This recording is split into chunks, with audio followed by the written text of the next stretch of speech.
What's up, VC? What's up, vinyl community? It's Dan, the Vinyl Geezer, hanging out with you for at least one more video. A video that really wasn't going to happen. I wasn't going to do one this weekend. I was going to take off and focus on my next video. I was going to take a week off. And because I got this thing that I want to do the first week of March. And you guys will see why.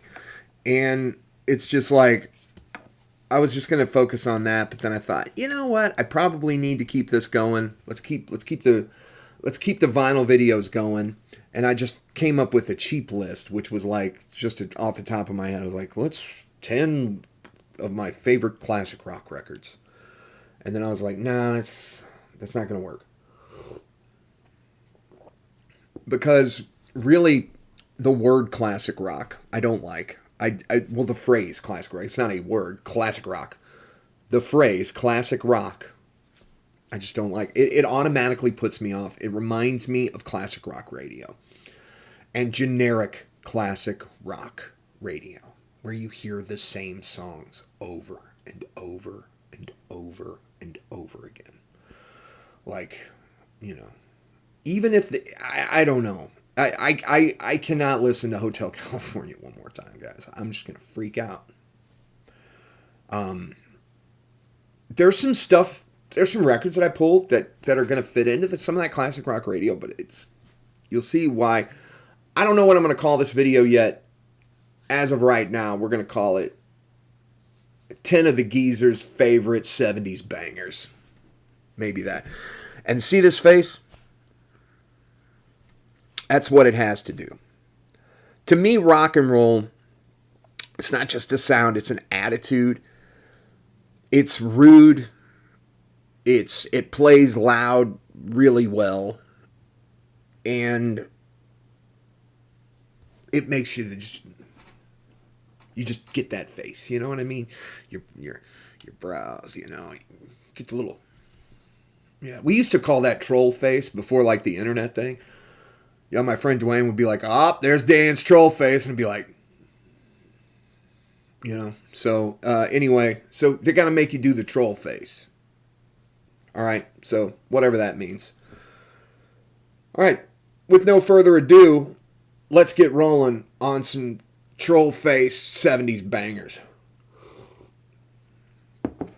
So, but before we get into the records. All right, so these are all from mainly the bottom level of my collection, which is where I keep a lot of the 70s and the classic rock stuff.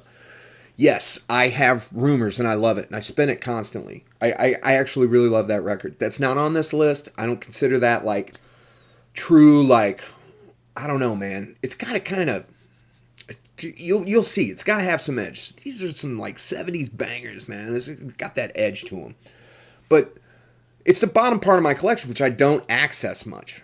And so I tend to put a lot of my new records are up here, so I can kind of grab those easily. And then I've got kind of an alphabetical thing going.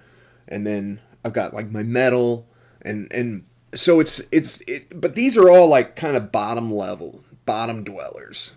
All right. And where a lot of these go. And they get forgotten. And I don't listen to them as much as I should.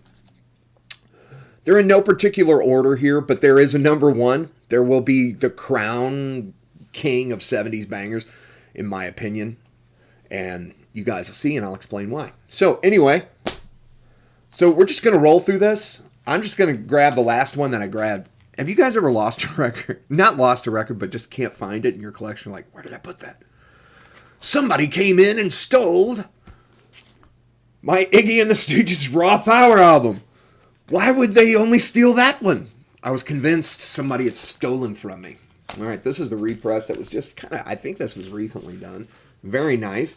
It has the original David Bowie mix, and it has the 97 Iggy Pop mix. I'm going to go with the original 1972, 73 David Bowie mix on this one. And there might be a theme coming up here, and that's Side 2, Track 1. The song Raw Power. It starts with a belch. That's it. Automatically in You're in.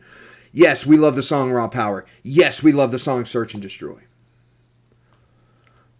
But Raw Power starts with a belch, guys. I mean, that is rock and roll, man. That is rock and roll. And that is why this is one of my favorite 70s bangers. Iggy and the Stooges' Raw Power. Just that in the mix. The mix is, oh gosh, it's terrible. But it's so wonderfully awful. It's wonderful, though. It's so wonderfully awful. So yeah, this is the repress. I cannot find it. I was going to hold out for an original Raw Power. You ain't going to find it around here, guys. It might be at the shows, and you're going to spend for it. But I did find this, and this sounds pretty good. I mean, as good as Raw Power is going to sound. You know what I mean? It's kind of like if you got a Sam Hain record, you know? It's like they're going to sound as good as they're going to sound, I guess. But anyway, so there we go. Iggy and the Stooges' Raw Power. That's what we're talking about. Makes you, it's rude, it's crude, it's socially unacceptable, it's loud, and it kicks off with a belch. So let's kick off this video with a belch from Iggy. All right? And something about that guitar tone, I can't explain it, man. It's Michigan guitar tone, man. It's Detroit guitar tone. What is it about Detroit and guitar tone, man? MC5, the Stooges, Ted Nugent. What is going on? Greta Van Fleet, those kids from Greta Van Fleet, man, they got the guitar tone. There's something going on there. Something about the air they breathe in Detroit or something. All right, number two. There's number two. Just the next record. Really, there's really no number two. Oh, and I forgot one down here. I want to make sure I grab that. I don't want to forget that one. I kind of had just records thrown out all over the place today because, you guys saw it. Yep. I just kind of had records thrown out because I was really looking for that Iggy Pop record. Anyway, let's talk about this one. Black Sabbath, Volume 4. All right. Another side 2, track 1. Maybe this will be, maybe this is giving me ideas, like side 2 track 1s. There's like a lot of side 1 track 1s, but like side 2 track 1, Snowblind, man. Side 2 track 1, Snowblind. Out of the gate, breakdowns, guitar tone, Iommi, whatever. Iommi? I always call him Tony Iommi. It might be Tony Iommi. Is it Tony Iommi? Maybe. I don't know. Black Sabbath, Volume 4. Straight banger. It's rude. It's in your face. It makes you get that going. All right? Like I said, these aren't in order. I mean, can you really put these in order? Not really. You might be able to. I'm not going to go through the stress of it. The next one, I did want to bring this up. The Doors, L.A. Woman. Oh, man. This is killer. Yeah, man. This is rude, crude. Absolutely. The song L.A. Woman, the Changeling. Oh, man. You know, I absolutely love this album. So, The Doors, L.A. Woman. It's rock and roll, baby. It's a banger. Makes you do this. Yep, I'd say so. All right. So, yeah, this next one. You've heard it on Classic Rock Radio a bunch. It's one of my favorites. But you can't deny, it's great. Tom Petty and the Heartbreakers, Damn the Torpedoes. Now, I was going to put in You're Gonna Get It, because that's my favorite Tom Petty record. Because I think it's great, but I mean, you cannot deny the power of this record. This is rock and roll, man. And Tom Petty, was he not like the coolest guy? You ever watch his old interviews with Tom Petty? He was just like the coolest dude. It's like, and it's almost like everybody had a friend that was as cool as Tom Petty. You know, I had this friend Jason. He was as cool as Tom Petty, man. And you know, I think everybody's got a Tom Petty kind of dude in their life. So yeah, this is killer. You know, Refugee, amazing. I love the guitar tone. You know, I mean, it's just, what are you gonna say? It's Tom Petty and the Heartbreakers, Damn the Torpedoes, phenomenal stuff. Mike Campbell's guitar tone is great. You know, Ben Mont, everybody. Here Comes My Girl. That's a great song. Don't Do Me Like That. Refugee. I mean, yeah, it's all here. Tom Petty mentioned. All right, yeah. So this you could, I don't know, man. This is what it's all about, man. Beat on the brat. That's rock and roll right there, man. And look at these guys. And this is great. There's like only a few bands that are like as ugly as the Ramones, as beautifully ugly as they are. I love these guys. You know, and as I was going through here, speaking of, like, I wish I had a Mountain record.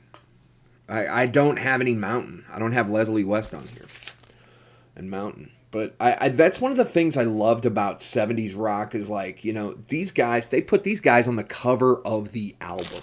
And that is so killer, man. Because, I mean, you know, would these guys make it today? Would the Ramones make it today? I don't know. And that makes me sad.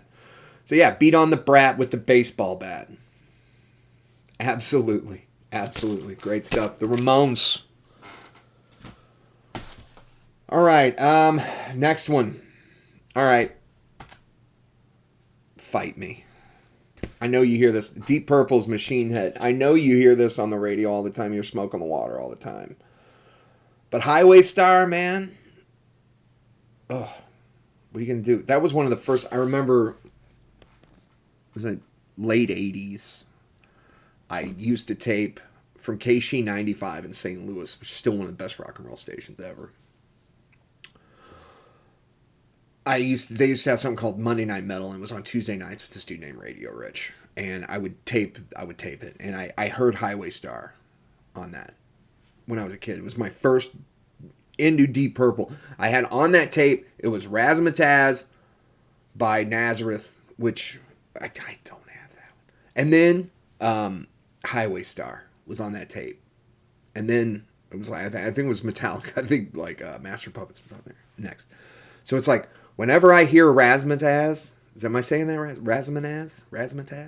Whenever I hear that song, I always expect Highway Star to start right immediately.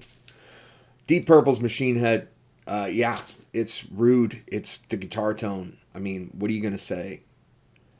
You know, Richie Blackmore, yeah. He's kind of a jerk, right? I guess a lot of people say. I've never met him. I've never had the pleasure of having Richie Blackmore be a jerk to me. So, you know, I'm just going to say he's one of my guitar heroes for sure. And Deep Purple's Machine Head, this embodies that whole attitude, you know.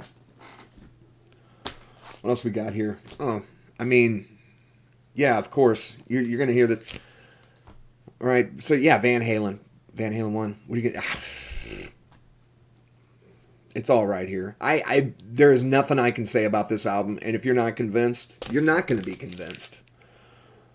This reads like a greatest hits record from Van Halen. Running with the Devil, man. Bump, bump, bump. Wow. You know, I mean, it's just, see that all day long. So there you go. All right. Let's get going here. All right. So you might want on this one. You might want to fight me too. I think these guys, I'm not so sure. I don't know.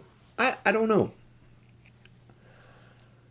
These guys seem really big around here, but I'm not. So tell me where you are. Is REO Speedwagon? I mean, are you on the coasts? Does REO Speedwagon, do they mean as much as they do to us here in the Midwest kind of areas? You know, like Chicago. I mean, I think these guys are Chicago, right? Are they Chicago? They from Illinois?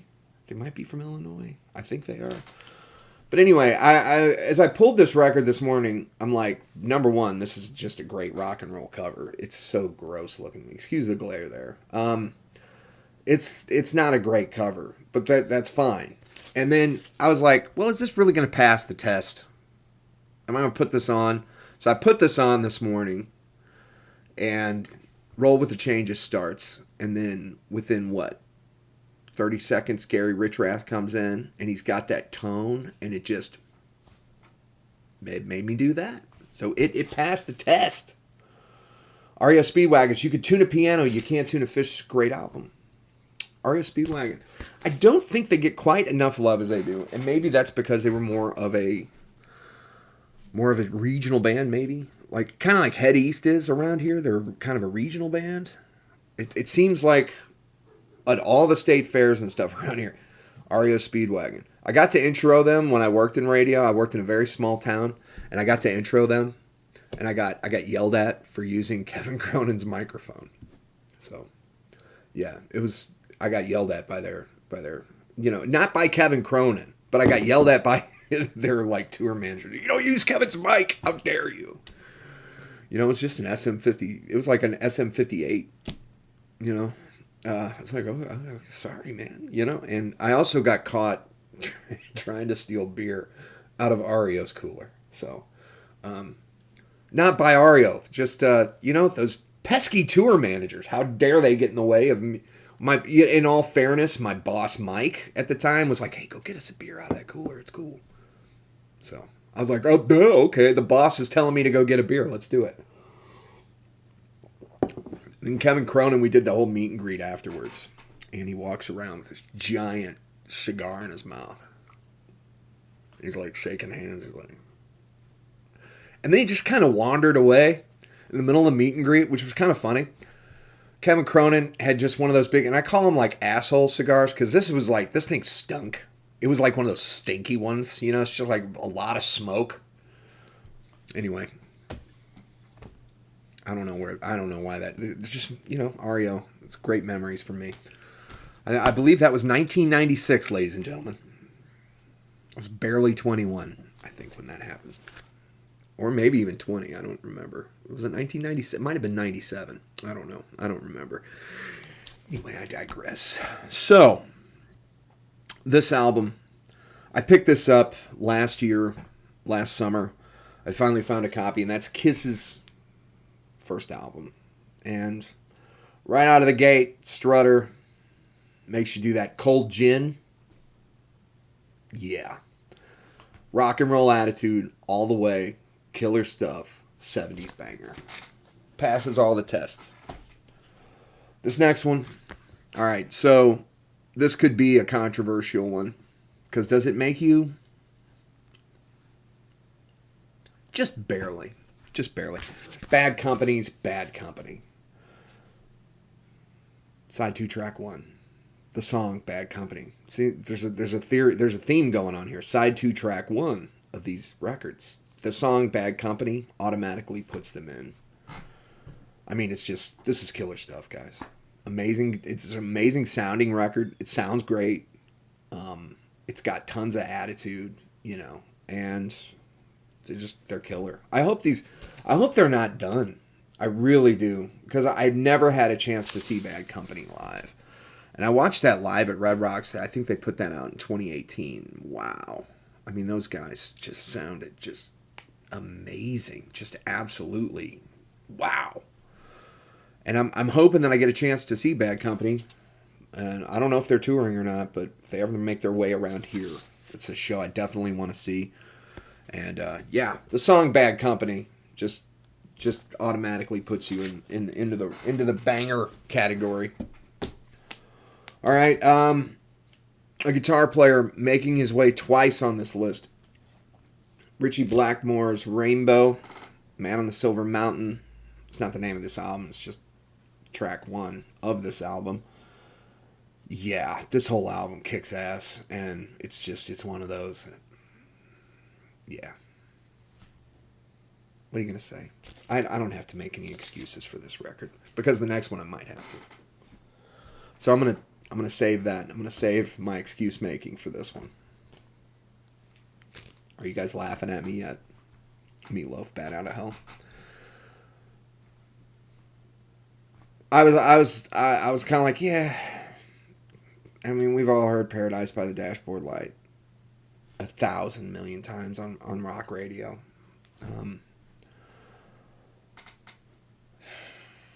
2 out of 3 ain't bad. We've heard that, on your mom and dad's radio stations in the 70s and 80s. But the opening track to this, Bat Out of Hell, it made me do that. And I was like, okay, yep, you're in. Meatloaf's Bat Out of Hell. Yeah. Was this 1978 this came out? Meatloaf Rude, crude, socially unacceptable, sleazy. It's just great stuff. Him and Jim Steinman just made magic together. Yeah, and that artwork, man. I mean, that automatically, and that ring wear on this. I wouldn't have this record, I don't think, any other way. I think it's one of those records that look great with ring wear, kind of like Boston, which did not make this list. But maybe a special mention there. Do they deserve to be on this list? Maybe. Maybe I'm just burnt. Maybe I'm just burnt out. But anyway, like Boston, ring wear just looks great on this record. Anyway, Meatloaf's Bat Out of Hell. As I think I just bent the corner of it. All right, this next one. This was kind of a new one to me. And it's a new one to me because it's not an album that when I think of AC/DC that I automatically think of this one. But it's becoming that way. And that's AC/DC's Power Age. This album's got it all, man. Killer guitar tone. Sounds great. Chock full of attitude. I mean, how can you say AC/DC doesn't fit? But Rock and Roll Damnation, man. You get that. You get that. You know? And some of the other songs on there, Give Me a Bullet. One of my favorites on this record. So, yeah, AC/DC's Power Age. Killer 70s banger there. Rock and roll banger. All right, and the last one. I've said this to people before and they've disagreed with me. But I do believe that this is the number one. It's a bold statement, I know. I think it's my favorite. It's my number one rock and roll album of all time. All right? And I know there's a lot of things that could fall in here. Rude, crude, socially unacceptable, plays very loud. It's just awesome. It's my favorite rock and roll record. If you had to say what's your favorite just rock and roll record, I'm gonna say 1971, The Rolling Stones, Sticky Fingers. That's it. That's it for me. Can't You Hear Me Knocking? That song right there. That song does it. That song checks all of them. You know, there's that guitar tone. It's disgusting. Disgustingly beautiful. I love it. Some great tracks on here other than that. I mean, some would say Let It Bleed probably, but this is 70s. I'm not sure. Was Let It Bleed 70s? Was that 70s? Was that 1970 maybe? Or was that 69? I don't know. I'm not up on my Rolling Stones, but this is to me this is their crowning achievement. But yeah, so the song "Bitch," Sister Morphine, yeah, killer stuff. This is not the coveted. This is not the coveted Monarch pressing. I think I want to say this is a 77 pressing on here. But, yeah, I mean, what are you going to do, man? Another side 2 track 1 that I love with Bitch.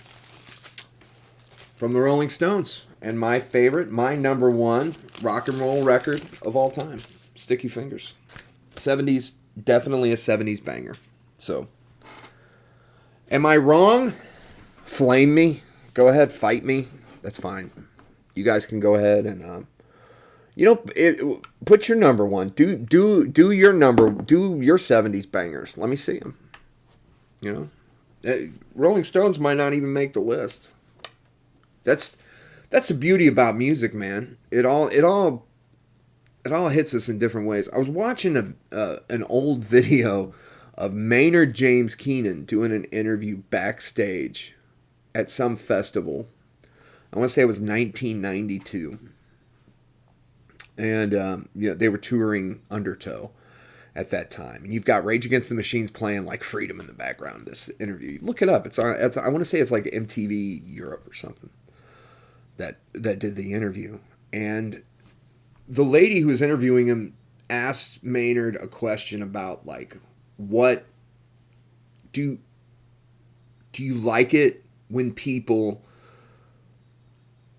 come up to you and have their own meaning for the music that you sing? And he's like, that's the only way it can be. That's the only way it should be. Absolutely. That's what it's all about. And that's what this is all about. That's what music is all about. It's about how it affects you personally and what it does to you personally. So, with that, I'm gonna take off here. I've got other things to do. You've got other things to do. 26 minutes on this video, man. I'm telling you guys, if you've watched this on the 2x speed, that's totally cool. And if you want to just split this up into parts, whatever. But if you made it this far, let me know below what you think. What's your number one? What's your number one 70s banger? Your number one 70s rock and roll troll face album? For me, it's Sticky Fingers. For you, it might be something completely different. You might have Mountain. I don't have Mountain in my collection. That's a band I've yet to kind of really like branch out and get any of their records. I see them often. But anyway, you guys take it easy. You keep digging them rekkids, all right? Peace. I love you all. Stay safe. Have a good weekend. And we'll see you guys hopefully next week. Talk to you later.